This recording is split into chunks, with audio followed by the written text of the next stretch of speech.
Hello everybody, welcome to this CAUL QULOC webinar on developing information and digital literacy. My name is Wendy Abbott and I'm from Bond University.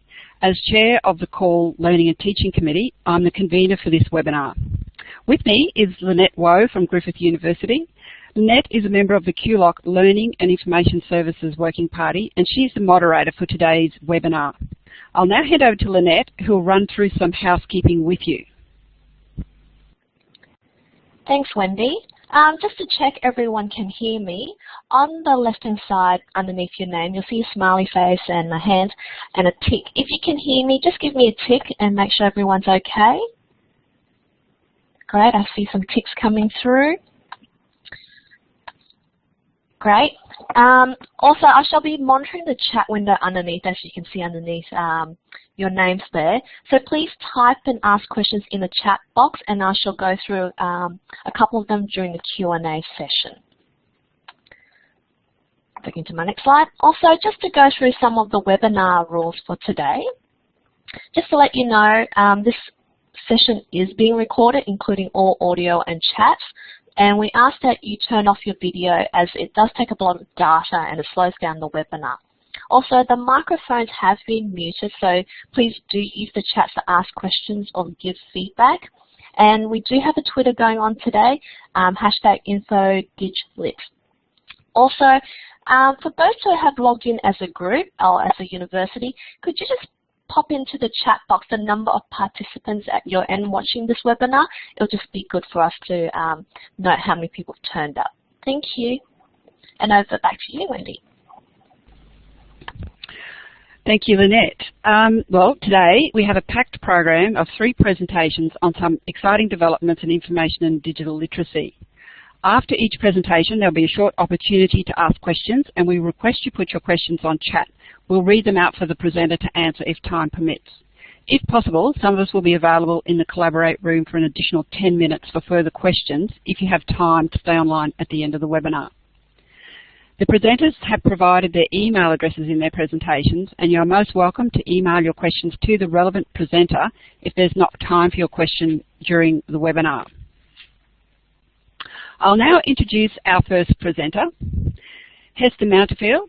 Hester is the Associate University Librarian, Academic and Research Support Services at University of Auckland's Libraries and Learning Services.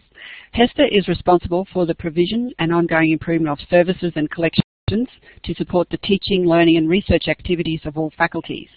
She leads 9 teams of librarians, learning advisors and language advisors across the areas of research support, bibliometric benchmarking, collection management, academic and information literacy development, academic English development and learning design. I'll now hand over to Hester. Welcome, Hester. Thank you. Good afternoon from the University of Auckland. My presentation is a brief overview of our in-house designed professional development program for subject librarians and learning advisors. The aim of the program is to equip participants with a theoretical background and practical skills of how to integrate academic and information literacy into an academic curriculum.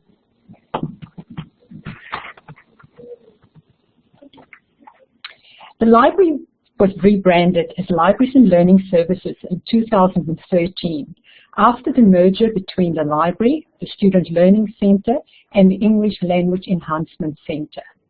The aim of the merger was to ensure a holistic and integrated approach to centralised student learning development.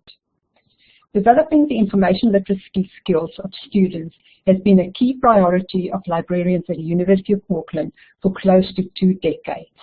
Information literacy education at the university is underpinned by our institutional information literacy guidelines and graduate profiles. Prior to the introduction of our professional development program in 2010, several librarians had been working with teaching staff to integrate information literacy into curricula, but there wasn't a consistent approach due to different levels of knowledge and technical skills. The understanding and implementation of curriculum integration varied amongst librarians. Pre-service training did not and still doesn't prepare librarians well. These factors led to a research project in 2009. Several librarians and managers were interviewed to determine if they felt they had the knowledge and confidence to successfully integrate information literacy. The project investigated librarians' levels of knowledge and confidence across 7 areas: how and where information literacy fits in higher education, knowledge of curriculum design and mapping, communication skills to establish relationships, learning theories, lesson planning, assessment, and learning technologies. Overall, librarians indicated they lacked the essential skills. We noted a sense of frustration due to a lack of knowledge in these areas, but also due to a perceived lack of knowledge of academics about information literacy and how the library could assist them. These results were the drivers for a small group of librarians with the required knowledge and expertise in information literacy integration to design and offer professional development programs. The integration of academic and information literacy is of strategic importance to us. For many years now, Libraries and Learning Services Annual Plan clearly articulates the importance of information literacy integration and the focus of equipping our team to develop the competencies and confidence to engage with it in a meaningful way. The wording changed in 2013 to reflect the holistic approach to academic and information literacy. We report annually in June and December on the progress made against all annual plan objectives, and it is very satisfying to see how the number of academic and information literacy integrations has increased since the implementation of our professional development program. Dr. Lee Wang, our Learning Support Services Manager's doctoral thesis formed the foundation of the program. Her research focused on a way to systematically integrate information literacy into higher education curricula, and she developed an information literacy curricular integration model. Her study looked at 4 key areas: the characteristics of information literacy integration, the stakeholders, information literacy curricular design strategies, and the process of information literacy curricular integration. The research skills development framework and Bloom's taxonomy are also key elements of our program.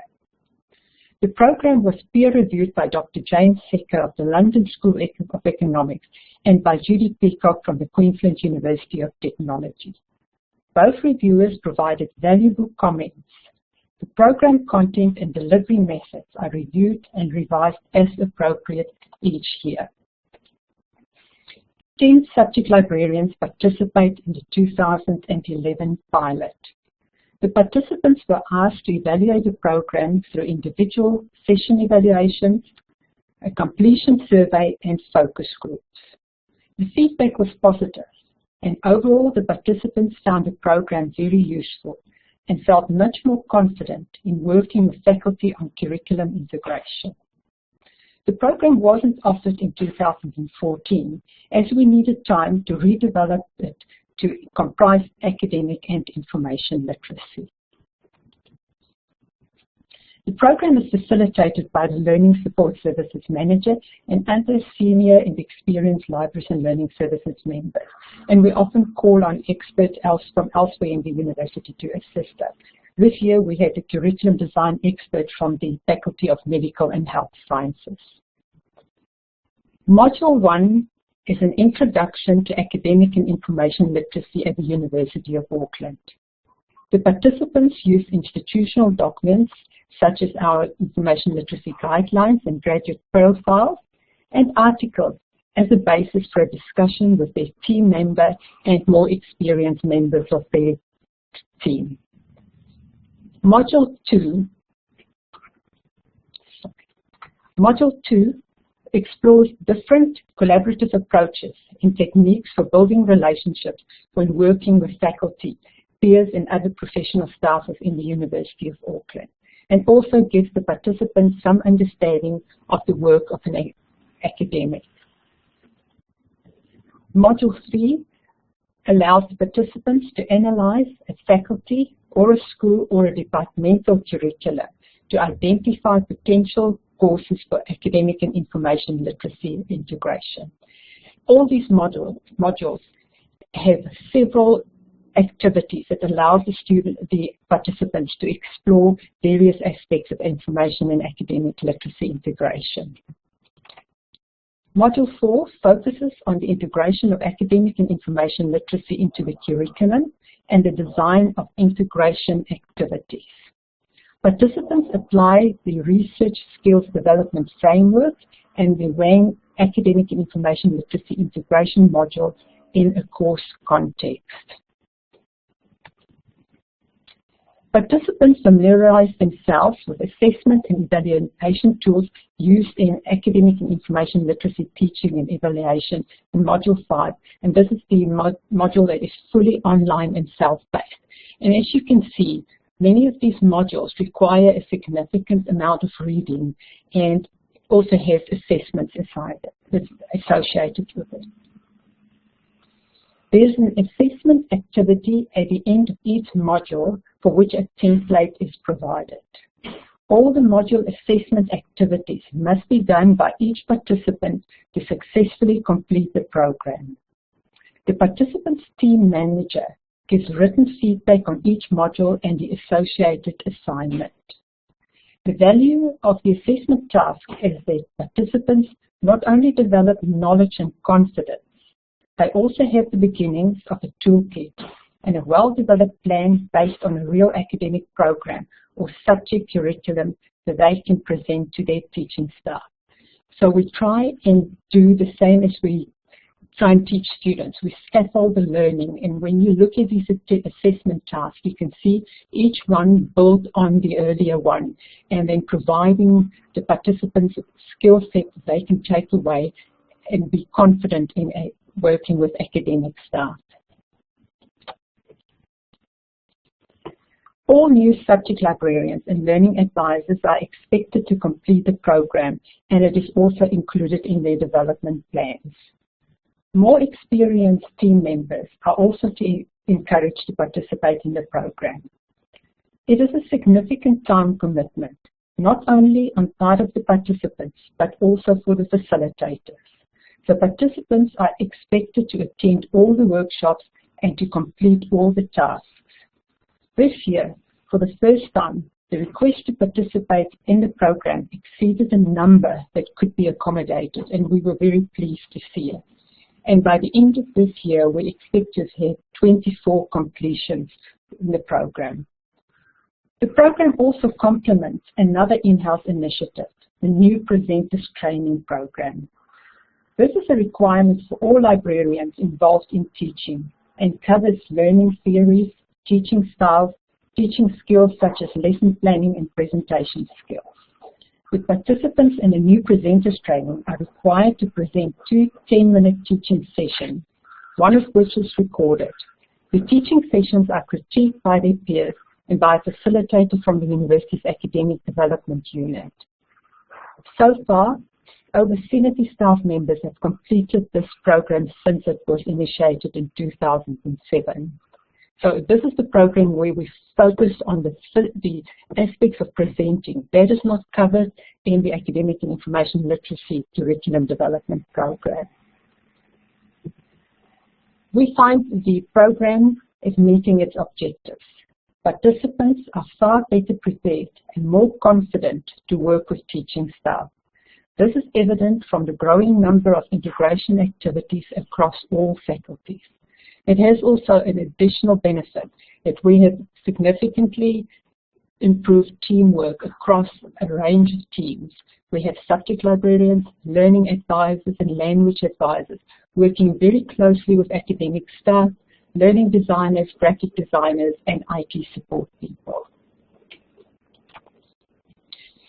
You will find more information on the program in this article by 2 of the program creators and facilitators. And I'm also pleased to say that this article was selected by the American Library Association as one of the 20 most influential information literacy articles in 2014. Thank you. Thank you very much, Hester. That's great. to let everybody, all the participants know that the recording of this session will be made available afterwards if you are having any issues being able to connect. But if you have any questions, okay, somebody's asking for the title of the article. Perhaps if we go back, yes, thank you. This is the article. Hester, could you just tell us, how do you think the attitude of academic staff to library staff and your learning advisors and so on has changed over the period of your program? Well, it has changed significantly because they see us now as people with a specific skill set that many of them may not necessarily have, particularly if in terms you think of learning design and graphic design, because we bring a richness of learning design and graphic design to the collaboration as well. They've become so interested that we now have a faculty member in the Faculty of Arts who is doing a research project on the success of academic and information literacy in one of our population health courses. So we were very pleased that academics is actually taking it on as their own and also doing research and feeling very enthusiastic about it. Okay, thank you. Any more questions? I don't see any other questions coming up in chat at the moment. So Hester, thank you so much for your presentation. Good, thanks. If everybody would like to give Hester some applause. That's terrific. Okay, thank you. We'll move on now, and I'll introduce our next speaker, and that is Hadrian Taylor, who is a Learning Advisor Information Discovery at Lincoln University in Christchurch, New Zealand. Hadrian's role includes leading the undergraduate teaching of information literacy and working with EndNote, and also supporting academics in the use of the learning management system Moodle. His professional areas of interest are in evolving information literacy teaching, web design and computer usability, and working with a variety of staff and students in different roles around the university. So I'll just hand over now to Hadrian. Welcome, Hadrian. Thank you. So, while the previous one was focusing on the training of staff, I want in this talk to talk much more about how we actually go about doing information literacy instruction here at Lincoln and how it's evolved over the last few years. So this is Lincoln University, and in fact that is the library building. This is the building I'm in right now. And unlike Auckland, we are a very small university, somewhere around 3,000 total students, and a consequently small staff here in library teaching and learning. So the main thing I want to talk about is how we're reframing our information literacy teaching for a blended 21st century environment, and how we're trying to respond to various factors to achieve a good result for the students. Like all librarians, we have been very keen on helping students with information literacy, with finding and navigating information, and we believe the development of the information literacy discipline and associated standards has been key to doing that. However, this doesn't mean we feel we should always deliver in the same old way. A few years ago, we had a very traditional model of delivering information literacy. The students would come in for a library session, and we would do a 2-hour talk with them. They'd use a catalogue whose UI design, well, really belonged to 1995. We would have 40-odd students, there'd be a couple of staff, we'd run 30, 40 repeats, and end up spending 120, 130 staff hours of teaching. And the students didn't engage strongly, and the staff, after delivering the same talk multiple times, obviously it gets a little boring for us as well. And we only have a small number of staff to draw on for this pool. So we figured it's time to actually have a look at things, to change things up, and there were a variety of factors that we wanted to consider as we made those changes. And in approximate chronological order of how we came up with these changes, we decided we wanted to move away from mechanical instruction to make better use of the learning management system. We run Moodle here at Lincoln. The merger to become library teaching and learning, so like Auckland, we're a merged institution with learning advisors in math, writing, not English language, there are separate schools here, and careers, all in one unit now. The introduction of discovery layers has certainly impacted on how we want to approach information literacy. Inevitably, it's Canterbury. I'm going to have to talk about the disruptions caused by the earthquake. And we also recently had a radical review and revamp of the entire undergraduate teaching curriculum. And all of these factors have impacted on how we approach teaching information literacy here at Lincoln. The first one I want to emphasize is the first one we started to implement was a de-emphasis of mechanical instruction. And what we mean by this is that traditionally we taught a lot of very mechanics heavy, lots of Boolean, truncation, phrase searching, and we did it in a very stilted, formal way. So we'd tell them about a technique, we'd show them this on the whiteboard, and we would then get them to try it on their own with some questions which they had no real buy-in to. And so we realized that this was not actually where the bulk of the students were struggling in terms of information literacy. When we were on our reference desk answering questions from students, what we found is that they were actually struggling with other parts of the information literacy process. So it wasn't the mechanical parts of using the database or the catalogue that were causing problems, but more fundamental problems with things such as, what is it I actually need to answer my question? How can I tell if this information is actually going to be useful in my assignment? I found something, is it appropriate to use it in a university assignment? So we wanted to go away from the mechanical and emphasize other parts of the information literacy standards.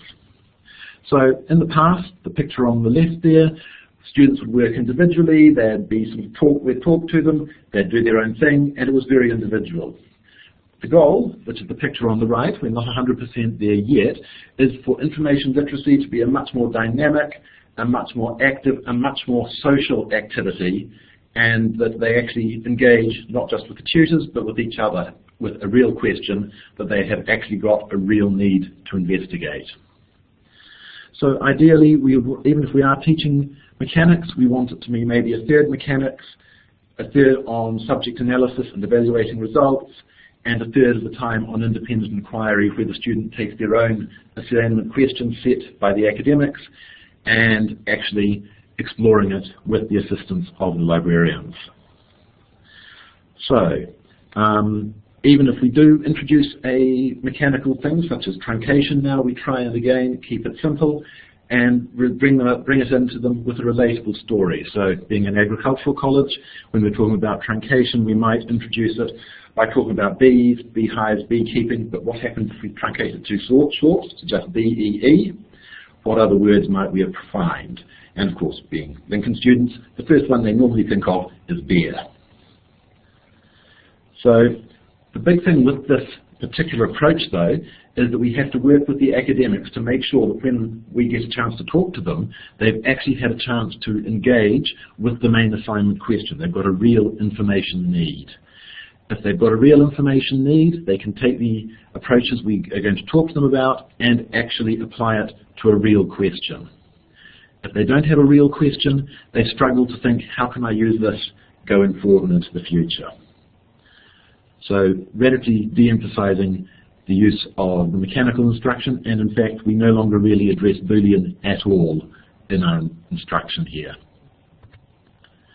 The next thing I wanted to talk about is, of course, using the learning management system as a way to conduct the assessment of information literacy. In the past, we would give them a paper handout, they'd write on it, we'd take it back, we'd mark it manually. We couldn't ask very complicated questions, we couldn't do a particularly complex assessment on them, and we realized that the learning management system actually offered us opportunities to not only streamline time-wise, but also to ask more sophisticated questions. So this is a screenshot from our current version of the assessment tool, And we've got multiple questions embedded within this workflow. They're multiple choice, but they can be shuffled. So as you can see, 11,000, then 75, then 1,200. So they'll present in random order. And this allows us to build up a flow of questions within the larger part of the assessment. The other great feature of using the learning management system is that we can very easily review performance. So here we have some student results, and we can see that 2 of them have completed and the 3rd has yet to actually complete. And we can then immediately chase that student who hasn't completed the requirement because it's mandatory here. We can immediately spot them, drop it into an Excel spreadsheet and contact them.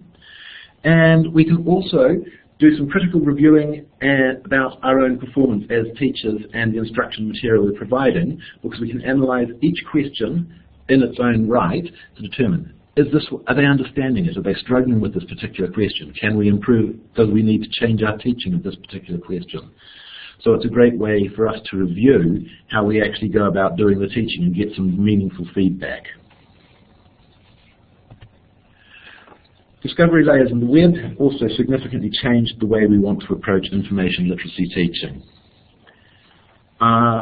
In the past, different databases have all used very different interfaces. They've used different commands. If you go back far enough, they were really arcane and difficult to use. And one of the things we've really noticed is that with the introduction of discovery layers such as Primo and Summon, there is now a much greater consistency across the different tools, and that they're now much more Google-esque in their basic function. The other thing that we really like, and even Google has this to some extent, is that they all have a fairly standard format for faceting, so that it's very easy to introduce the concept of facets and navigating through the information in the discovery layer tool, and it is also very similar to what they might experience in other databases or even in Google with its searching tools across the top. The traditional library catalogue, in fact, has disappeared from the Lincoln campus, and we now run a discovery layer as our only search tool for information, before finding information that was provided by the library catalogue. But of course, being a discovery layer, it is so much more than just a library catalogue. So we've had to think with that, how can we best teach them without some of the traditional features of the library catalogue? Of course, becoming library teaching and learning as opposed to just a library was a really big deal. We made this merger at the start of 2011, and then we probably had an earthquake. But part of this merging is that we merged our teaching and learning philosophies, and one of the key things with those philosophies are that we want to try and embed the learning within the course. So instead of dealing with this in a standalone library session or a standalone grammar session, we wanted to embed that learning within the structure of the course and within the structure of the assignment. So that was something we were both sides were pretty keen on. And we are responsible for a very large range of information of literacies here. We've got information literacy. We started talking about how we can instruct students with data literacy, which we're starting at the postgraduates for. We talk about writing literacies, proofreading, study skills. We've got careers advisors. We've got a whole lot of different things we support them with.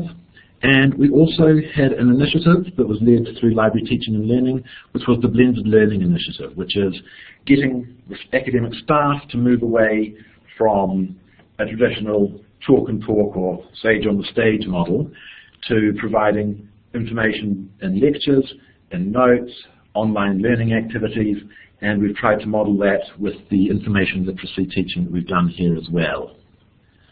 So we really want, and one of the ways that we do blended learning is of course using the online assessment tool for the library and information skills that they have to complete. And of course I mentioned it before, but we did have 2 fairly serious earthquakes. Last count was billions of dollars worth of damage to the Canterbury region, which caused massive disruption and destruction of infrastructure. This actually had quite a big impact on how we approached the learning and information skills, because not only did we lose some of our space, but we had been hit less badly than some of the other institutions, such as the Christchurch Polytech and Information Technology, CPIT, and Canterbury University, and we were actually hosting some of their students out here on campus. As a result, we realized we no longer had those rooms to run those traditional face-to-face sessions, and as we already had the online assessment tool, we decided, why don't we trial putting those tools online and have the assessment solely done online as online learning with the appropriate support material. And this proved to be an amazing success. The students were able to complete it at their own pace. It tested their ability to actually navigate within, at that stage, the catalogue, and now the discovery layer, to find information of a specific type, of a specific nature, to use different techniques such as truncation and in those tools. And they were able to complete it online in their own time. We did some testing because some of them were still getting a face-to-face that was scheduled as part of class time. And we were able to do a comparison between those students who had had it in the class and those students who had completed in their own time. We took a cohort of the weekend when we knew there was absolutely no teaching taking place, and we discovered that there was absolutely, basically no difference in the performance of those two cohorts, the ones who got face-to-face and the ones who were taught in their own time. So that was a real eye-opener for us, and even though we've now got room and access again, we've kept with the online model because it has proved so successful. The other thing we got from this was the idea of having an integrated drop-in. When CPIT were out here, they really came in and we saw that they were running an integrated model where students could come up and ask any questions during the drop-in time.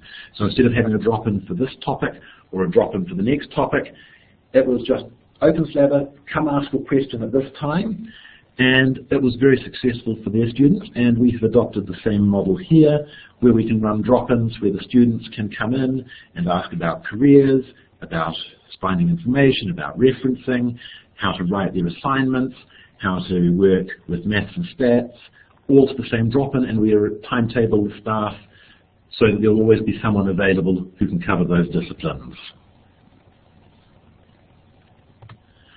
The final thing that really impacted on the way we teach information literacy here was the undergraduate program review that we had in 2013. And this was a complete realignment and restructuring of our entire undergraduate teaching program here at Lincoln. And one of the key outcomes was that we wanted them to have good skills that they can leave with. And the core to that is the Link 102 course, so Lincoln 102, which is a skills-based course which teaches skills that they will leave with at the end of their study here. And I now have a theory lecture which is designed to complement the online assessment activity, which I will deliver in a lecture theatre, and they can come along, they can ask questions. I do a fairly traditional lecture, though I try and get as much engagement with the students as possible. And then the two form a complementary part to do both the theory, which is very much focused on the before and after the search, and then the online, which is the actual mechanics of the searching. The online is much more mechanically focused than the theory lecture is. So out of all these different events, the main changes we ended up with was that we pushed the mechanical instruction to the online tool. We have the theory lecture that every undergraduate will attend because they all must attend that during their first year of semester. We don't do Boolean at all. We've retained the compulsory activity, so they must complete that online mechanical induction. And because we know that in theory are talking to all of them, we should get a complete coverage of the undergraduate cohort. We still feel there's a strong place for small group face-to-face instruction, especially at the higher level, 200, 300 and beyond. And we really want to work very closely with the academics on those courses to come up with an integrated approach so that they're going to get their assignment, they've had a chance to reflect on it, they've talked to the academic about what this particular topic area is all about, they understand the broad concepts involved in that discipline, and then they can come in and we can build on that knowledge with information literacy concepts and show them specific tools that might be particularly relevant to that assignment or piece of work. And so there's been many of these triggers and influences that reframed how we want to promote and teach information literacy. And these two photos are of the windows that the students were able to actually write on to express their feelings about how library teaching and learning was helping them with their study here. And as you can see, many of them have some fairly positive things to say there. So thank you very much, and again, this is where I work, so does anybody have any questions? Adrian, I'll just read out a couple of questions. We've got about a minute or two. Wait a minute, I'll get on the right page here. People were curious about what a land-based university is. What is a land-based university? Yes. We teach anything and everything to do with land. So okay. Obviously agriculture, landscape architecture, land-based commerce, so things like food miles was something that we were heavily involved in when that was in the news, land use and recreation, land management, land stewardship. Great, thank you. I think, yes, that makes sense. There's a question here, is it possible to see your self-assessment tool? Some participants would like to actually see the tool itself. That could be a little tricky to actually let you get in because it's behind our username and password firewall because it's on our learning management system. I could certainly provide static screenshots for those who are interested and maybe show what the answer options are. And okay. The tool is very interactive in that it's designed, here's the question, if you want to understand this concept, you click on that and it takes you out to some writing about, say, truncation or phrasing or faceting, where they can read about it and then they can actually do it in the live environment and answer the question. Okay, there are quite a few questions here, but unfortunately I don't think we have time. We can come back to those at the end of the presentation. Stay behind for that extra 10 minutes. Yes, that would be wonderful because there's a few questions here that we can come back to.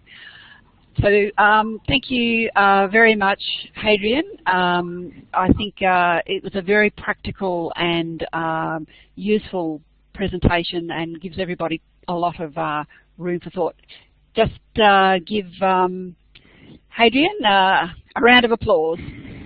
Thank you. Bing, bing.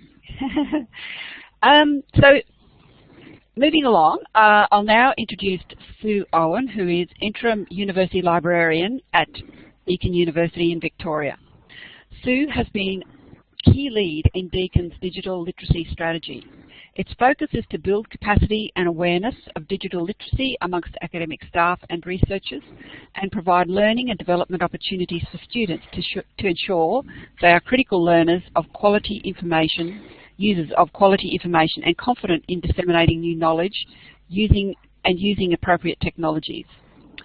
Sue joins us today to share Deakin's journey and to help us reflect and consider opportunities in our own institutions. Over to Sue. Thank you very much, Wendy, and thanks to everyone for participating. It's really exciting to see so many people from around Australia and possibly elsewhere joining us. I'm really pleased.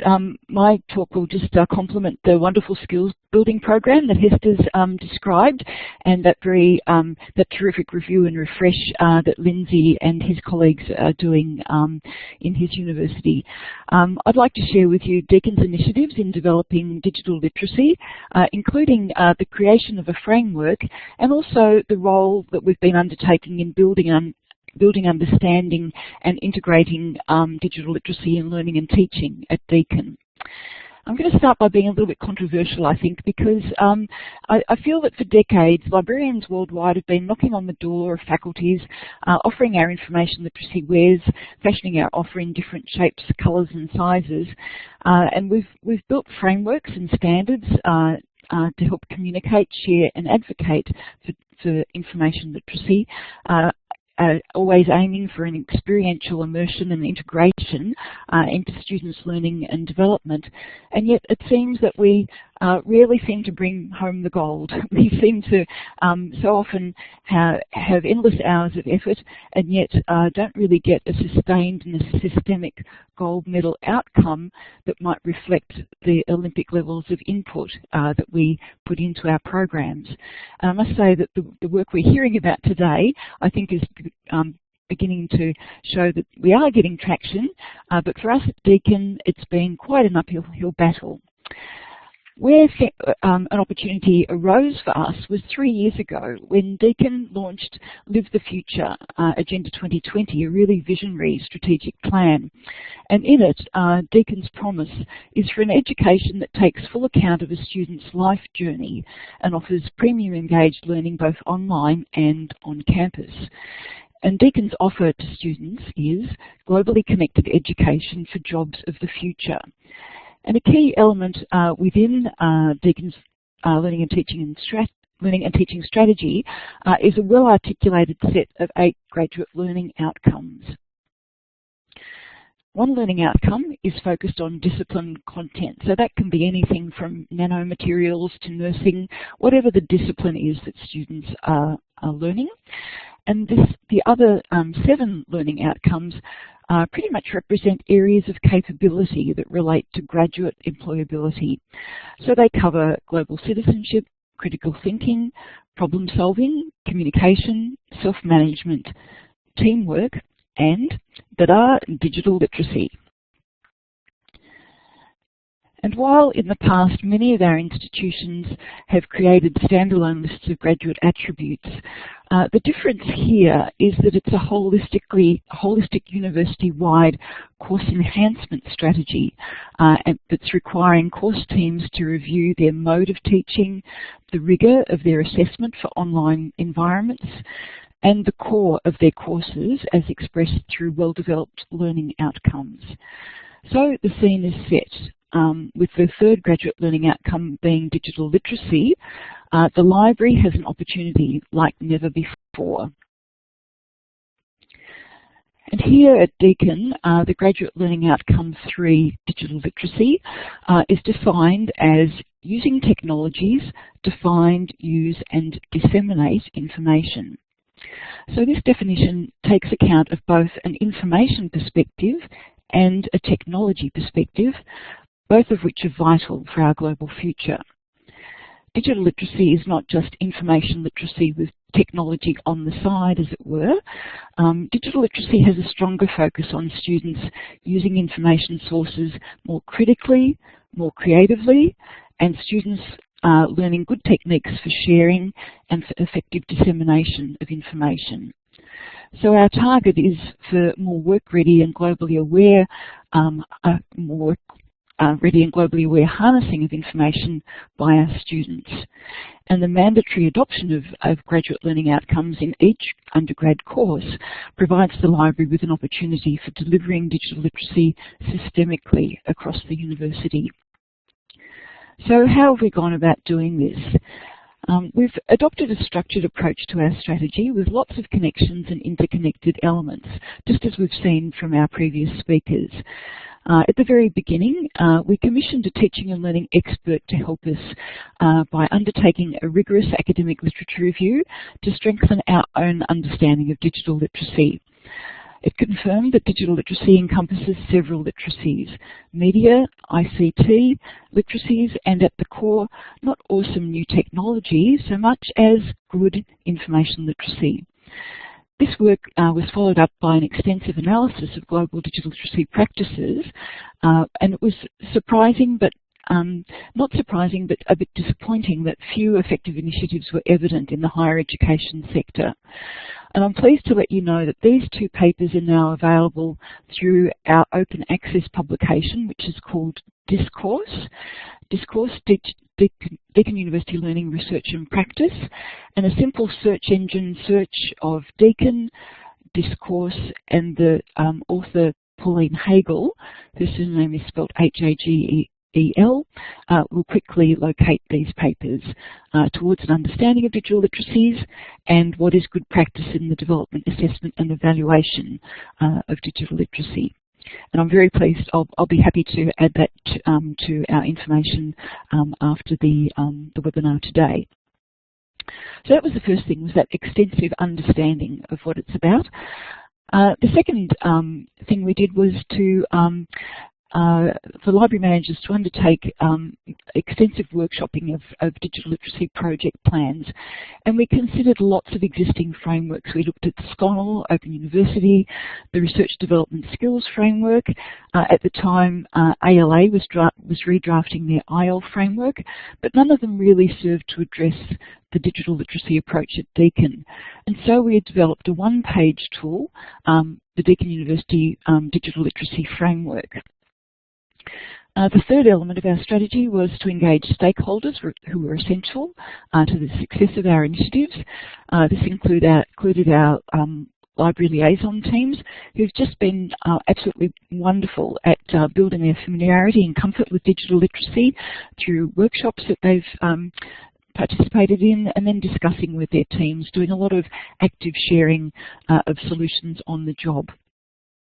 The second stakeholder group are academic staff, many of whom at the outset would read those first two words of the digital literacy description using technologies, and with that their eyes would freeze over, you can imagine, as they locked down the learning outcome in a computer or application or ICT kind of straitjacket. And if they didn't regard themselves as tech savvy, you can imagine that their minds tended to close off. So we overcame this by drawing on our long-standing relationships with them to gain their trust, to widen their own personal digital literacy experience, and to encourage their own professional insight into potential connections between the curricula that they were reviewing and the opportunities that digital literacy development would bring to their students. And the third and final vital group of stakeholders, of course, are the students, and in some ways they're the most challenging because they have such, their experiences with Google and social have so much influence over their information experiences. And then the final arm of our strategy has been about creating examples and exemplars, and I'll talk more about this. So digital literacy foundations, we needed to contribute some professional understanding and expertise to our university strategies by unpacking that graduate learning outcome definition a little bit. And what we did was identify clusters of capability around the three elements. So we realized that find was all about searching and navigating information. Using was about thinking critically and analyzing that information. And dissemination was a lot about creating, communicating, and connecting with information. And we used these clusters as the cornerstones of our digital literacy framework. And this table, which I know is difficult to read, is our framework on a page. And why I'm sharing it with you is that I think it helps to understand how it comes about. We now have this framework available as a web page or a series of web pages, but I think as with lots of things, the primary foundation is often helpful to start with. So it's represented as a table with the three elements of digital literacy in the left-hand column. It's based on the AQF approach of providing different levels of capability. So there's a foundation level, a proficient and advanced level that runs across the page. And then within each cell, there's a description of various digital literacy capabilities. And these are the points that our liaison librarians address when they're working with academic staff. You'll all be very familiar, I'm sure, with the New Media Consortium's Horizon report, and the library edition in 2014 had what for me was a particularly interesting solvable challenge listed, which was embedding academic and research libraries in the curriculum. And I just wanted to mention that we at Deakin had a great opportunity from back in 2011 to be involved in a HEP-funded project. HEP is the Higher Education Participation and Partnerships Program, which was aiming to improve participation by diverse student groups. So we already had some experience with good practice for embedding library services, and this experience, along with our relationship now with course leaders and unit chairs in integrating digital literacy, is meaning that we're well on the way to embedding digital literacy within the curriculum. And just to give you an example, what is it that I'm talking about? At the course level, which is the highest level at Deakin, it's perhaps almost program level for some universities in terms of terminology, we're seeing already some digital literacy outcomes, which include elements such as using judgment and responsibility, independently locating, evaluating the merits and synthesizing. Two more elements, reflecting on information, data, results, and developing strategies for disseminating research outcomes. So we're already seeing at a very high level that our course teams are thinking about digital literacy and how to incorporate it. So what does the library add? What can it do in terms of building digital literacy as part of these experiences for students? Well, I believe that our greatest value is most evident in the creation of learning activities and learning resources. So what do I mean by learning activities? Well, Deakin upholds the pedagogy of constructive alignment, and that incorporates three elements. One really important one is that the target is clearly defined.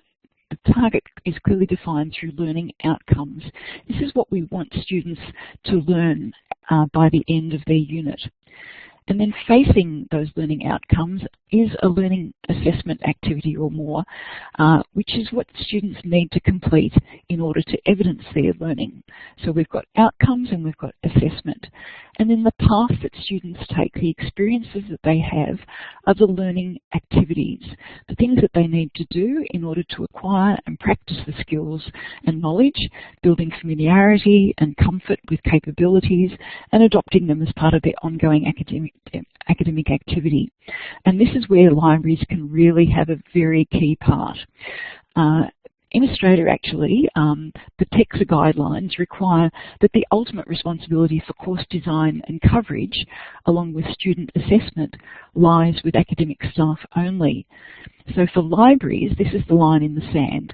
The learning activities part is where our value really lies.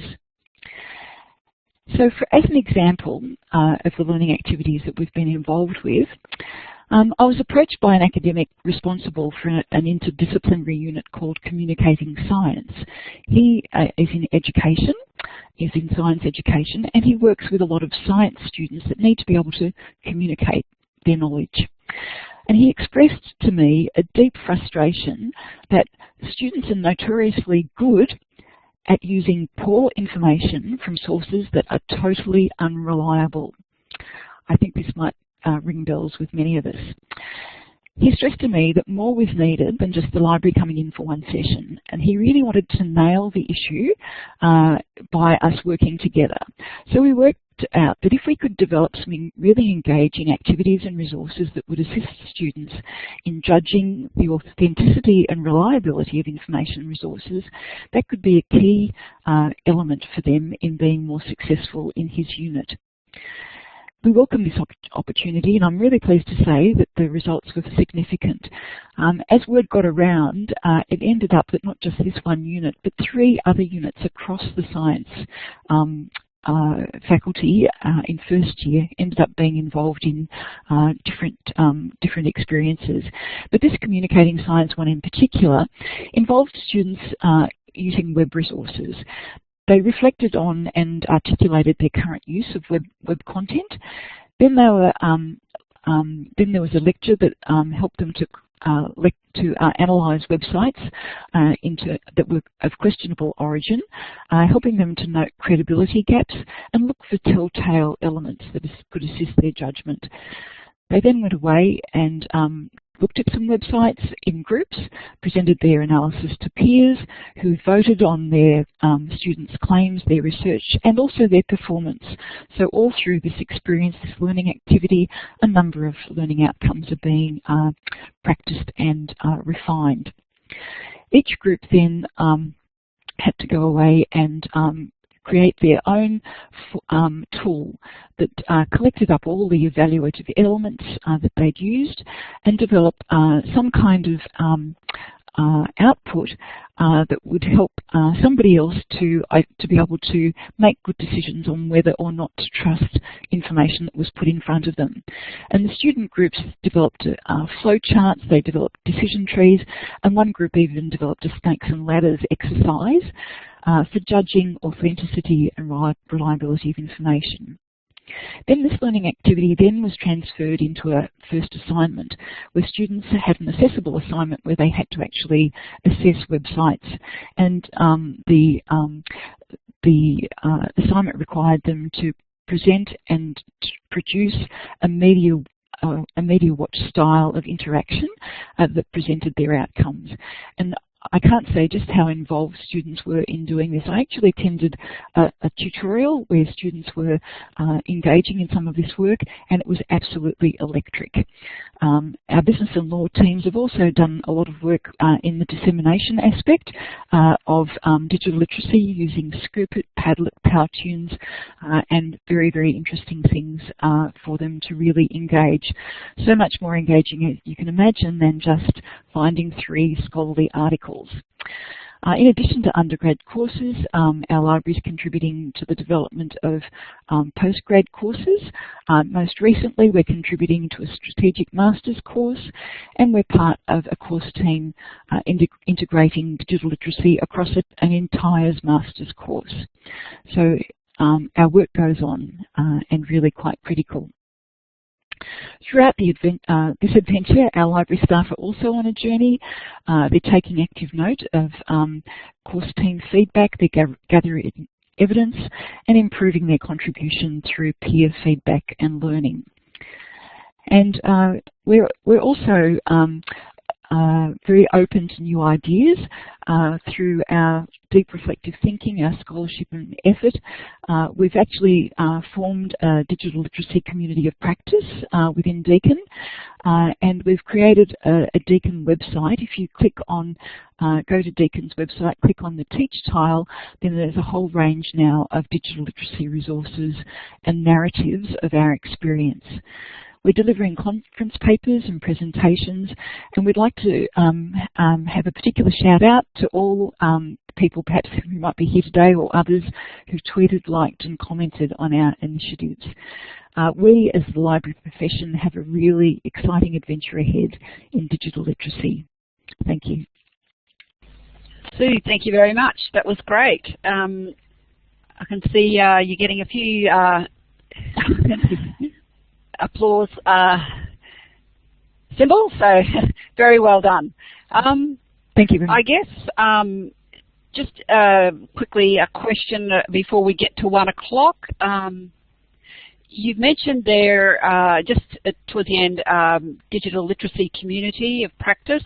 So is that just within your library or is that broader at Deakin? It's open to the whole of Deakin.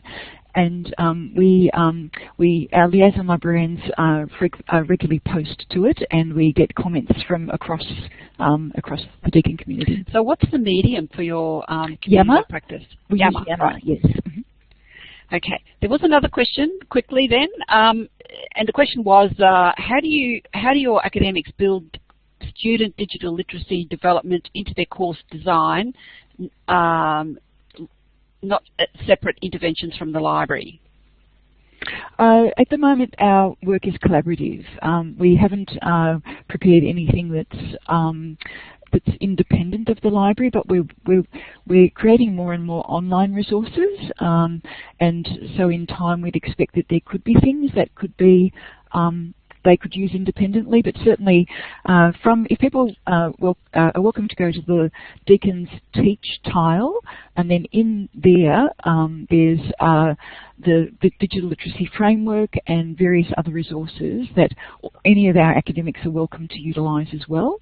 We're finding at this point that they're finding it most beneficial if they actually partner with us, and in terms of sustainability, we're capturing those things to then share and for it to be more do-it-yourself, if you like, for academic staff and for students into the future. And what would you say is the degree of adoption across the university of this approach? How many are taking up? The course enhancement process for the whole of the university has been over a 3-year program, which ends at the end of this year, and we're expecting quite a significant increase in the take-up by the end of the year. I'm sorry, I don't have figures to tell you, but I can just say across all of our faculties, I would say across all of the schools, we're now working with academics quite often at a more foundational level, but as I said, we're also now working in the PhD and master's programs as well. So it's across all levels, all faculties.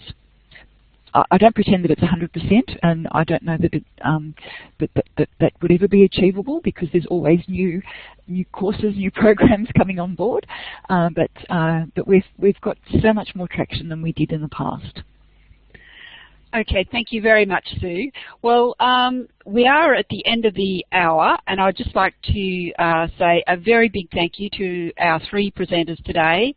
It has been truly inspiring to hear about all the developments that have been going on, and it's certainly a lot of food for thought for everyone amongst us in terms of what we think we can do within our own institutions.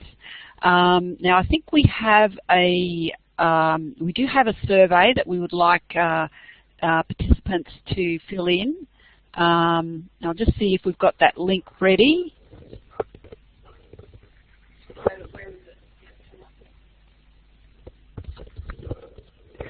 Okay, but we've got about another 5 minutes in the room. Now, if you have a look in the chat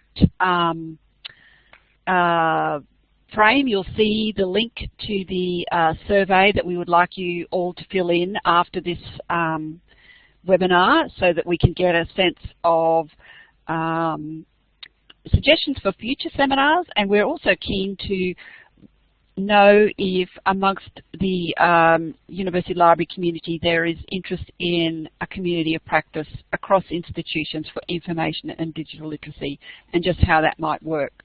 So just as people may have to leave the room, I'd like to say a big thank you to everybody who joined us. So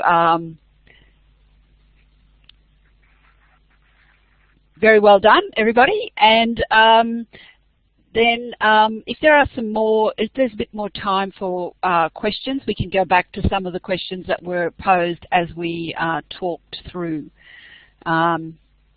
So I'll just put the first question out, and whichever presenter would like to answer it. This question is, in terms of high school students, they're also being taught about digital literacy. Do you think, how do you think that digital literacy at unis will remain relevant as the next generation comes through?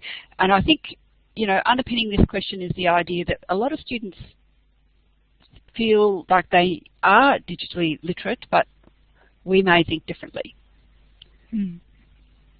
Well, for me, jumping in, I feel that there's this wide perception that they're digitally literate, but I think that often what they have is a surface facility with the tools. So they're great on Facebook, but they've got no deeper understanding of how computers or digital aspects of technology actually function under the hood, and how to actually get the most out of these tools. It's Sue here. I agree, Hadrian. I also think that, sorry, Lindsay, I also think that the element of dissemination needs to be really a key, that that really is quite challenging as there's more different formats of information being utilised.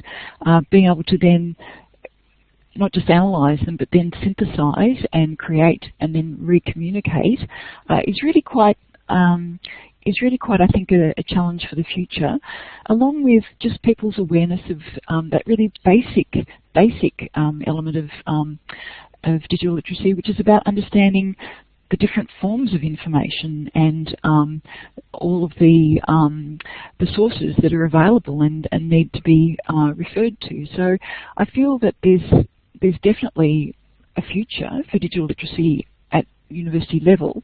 We just need to be mindful of complementing and building scaffolding on what students are learning at school, and I think that's part of our professionalism really, is to be in touch with our school librarians and know what's happening within their frames of reference too. Okay, thanks, Sue.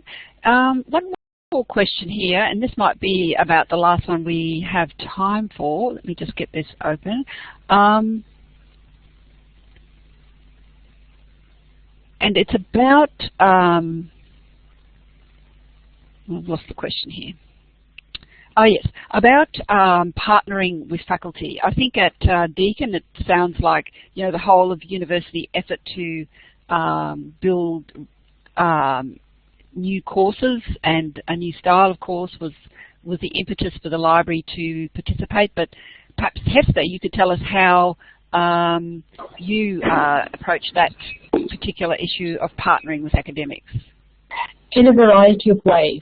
If you look at our information literacy guidelines, which is available on our website if you go to teaching and learning and policies, it is very clear as an institutional document and guideline that we all are equal stakeholders in the development of information literacy amongst our students, also clearly through the graduate profile. So we use that as an instrument of talking to academics, but we also find academics coming to us. I'm a member of the Institutional Teaching and Learning Quality Committee, and this is a committee responsible for all teaching and learning initiatives, policies and guidelines, and I'm actually the longest serving member on that committee. So it's in building up networks with the various influential people in the faculties and getting them to understand our complementary roles around developing academic and information literacy. So what we find is that we get approached by faculty and we approach faculty, so it's a two-way approach. But what is also very helpful for us is whenever a department or school reviews their curriculum, we get in there, and it usually starts out with an institutional review of either a program or a department. Now we make a point of each time doing a submission in which we outline the role we can play and how we can collaborate, and also then referring to some of our best practice examples. And that has been really successful. For example, the Bachelor of Population Health. That is one of our most successful integrations, where we're looking at the key courses across all years, and we have integrations in all those areas. Thank you, Hester. People are leaving the room, but just one last question. Are there any universities collaborating with high schools on digital literacy programs? I'm certainly not at this point, but I think it would be a fantastic thing to do. We have a local school that we work with quite a lot, PLC, and we actually find those students are really very engaged with information. So it's an opportunity, definitely. Yep. And here at Lincoln, we've been doing a bit of work about getting some Lincoln-branded data out there, talking about some basic data literacy concepts at a fairly basic level, and maybe providing some modules that teachers can use using that type of information. At the University of Auckland, we're not working at the moment with schools, but we try and influence our teacher librarians and teachers to work in school context. Okay then. Thank you, Hester. Thank you, Sue. Thank you, Hadrian. And thank you, all participants. We'll be closing down the webinar now, but let's hope there's more for the future. Thank you. Bye-bye. Great. Bye. Bye. Goodbye.